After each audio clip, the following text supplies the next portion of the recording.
প্রবাসী চাইলেও যখন তখন পারিবারিক কোনো অনুষ্ঠানে যুক্ত হতে পারে না, হোক মা বাবার মৃত্যু, বিয়ে শাদী বা অন্য কোনো কাজ।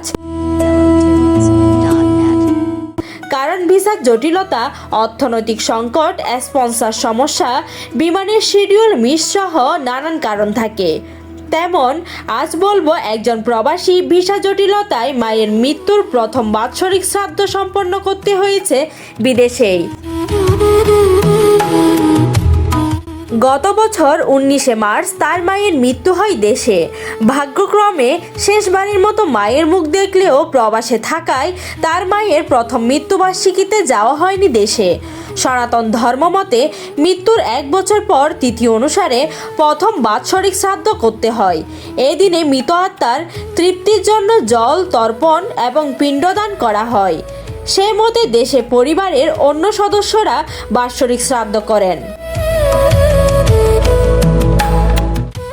এবং প্রবাসী স্বর্গীয়া সাবিত্রী দাসের ছোট ছেলে প্রবাসী ব্রাহ্মণ বিপ্লব চক্রবর্তী সহযোগিতায় গীতা পাঠ অনুষ্ঠান, শ্রাদ্ধ অনুষ্ঠান, বৈষ্ণব সেবা সহ বিভিন্ন কার্যাদি সম্পন্ন করতে হয়।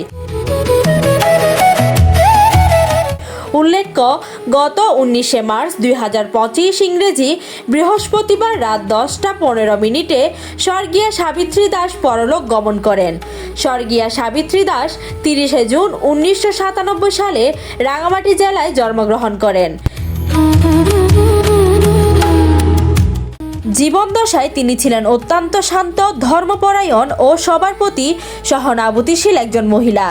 তার অকাল প্রয়াণ পরিবার ও স্বজনদের মাঝে গভীর শোকের ছায়া নেমে আনে। প্রথম মৃত্যুবার্ষিকী উপলক্ষে পরিবারের পক্ষ থেকে আত্মার শান্তি কামনা করে বিশেষ প্রার্থনা ও স্মরণ অনুষ্ঠানের আয়োজন করা হয়েছে।